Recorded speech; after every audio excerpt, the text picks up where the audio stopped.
o casamento da princesa Isabel com o príncipe Gastão de Orléans, o conde deu na presença da corte e dos titulares do Império em 1864. Em setembro de 1863, o imperador do Brasil Dom Pedro II escreveu em carta ao seu cunhado príncipe de Joinville as características que desejava aos possíveis maridos de suas filhas, a herdeira do trono a princesa imperial Dona Isabel e sua irmã mais nova Dona Leopoldina. A fim de assegurar sua sucessão, o marido deve ser católico, de sentimentos liberais, e não ser português, espanhol, italiano, e especialmente que não seja austríaco. Após as mortes dos príncipes Dom Afonso e Dom Pedro Afonso, em 1847 e 1850 o futuro da coroa imperial brasileira caiu sobre a filha de Dom Pedro II, dando ainda mais importância ao casamento dinástico. A irmã de Dom Pedro II, Dona Francisca de Bragança, propõe ao imperador dois candidatos, o Duque de Penthièvre, filho de Francisca com o príncipe de Joinville, e o conde Filipe de Flandres, filho do rei Leopoldo II da Bélgica, como possíveis maridos de Isabel e Leopoldina respectivamente, mas ambos recusaram o convite. A princesa Isabel inicialmente mostrou preferência absoluta ao seu primo Duque de Penthièvre, declarando ao pai que não aceitaria se casa com mais ninguém. Dom Pedro II contou a seu cunhado que, lhe respondi que já de se casar com quem eu escolher, no que ela concorda por ser muito boa filha. Casar com a herdeira do trono brasileiro, contrato de casamento identificado como o negócio N1, era vantajoso para a maioria dos príncipes europeus, mas ao mesmo tempo, impunha condições que deveriam ser avaliadas pelo pretendente. O eventual imperador consorte deveria residir em caráter permanente no Brasil, com esporádicas, se não pouquíssimas, visitas à sua terra natal. Foi esse um dos motivos pelos quais o príncipe Pedro de Orléans, de 1845 a 1919, Duque de Penthièvre, filho dos príncipes de Joinville e sobrinho afilhado de Dom Pedro II, recusou-se a desposar a princesa de Isabel. O primo alegou não querer renunciar à França, como justificou sua mãe, de Francisca.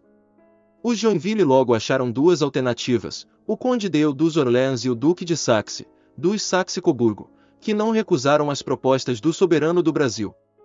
Para o Dom Pedro II, os dois jovens ofereciam a vantagem de pertencerem a dinastias de fama liberal, para se unirem à família imperial brasileira. Chegaram ao Brasil dois sobrinhos de D.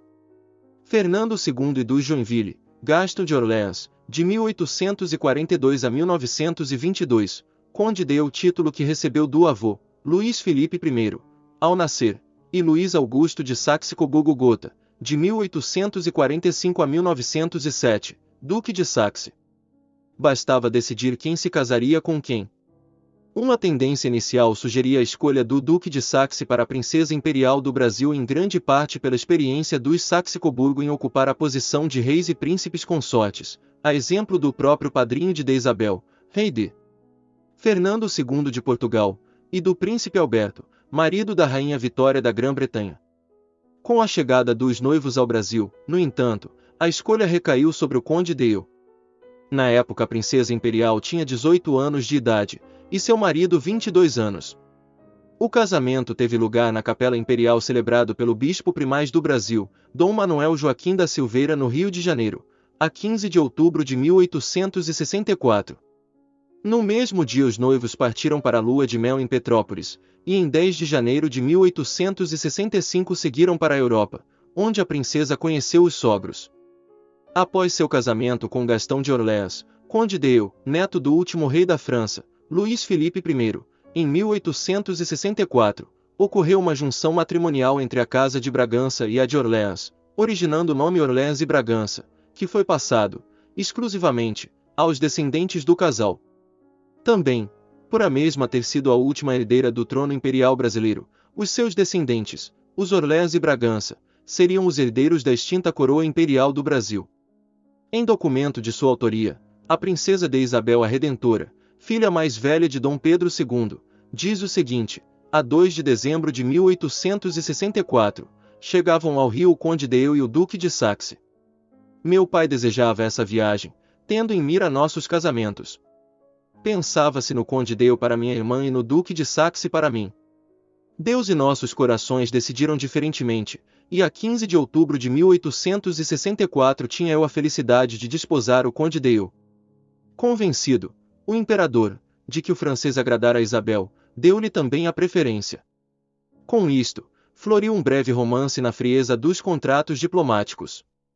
O conde Dale, que não teve boas impressões da corte imperial no início, mudou repentinamente. O Brasil passou a interessá-lo, o país e a gente. Enternecia-o a princesa que, sem ser formosa, já lhe parecia a eleita dos seus sonhos. Seu pai, o Duque de Nemours, autorizou a união de Isabel com o filho. Dom Pedro II parecia estar alegre como nunca. No dia do casamento nada faltou. O sol, o povo, a melhor pompa daquela corte moderada, o regozijo da família imperial, o garbo das tropas formadas, a dignidade do cortejo nupcial. Ao lado do Duque de Saxe com o seu uniforme soberbo, saíra de carro de S. Cristóvão, para o paço da cidade, onde se aglomerara a multidão de milhares do povo. A bênção seria na capela onde se tinham realizado todos os cerimoniais dos dois reinados. Poucas vezes, com efeito, resplandecera assim a família imperial com tanta pompa cerimonial. Todos os grãos-senhores lá estavam. A nobiliarquia nacional acantonava-se na pequena igreja dourada.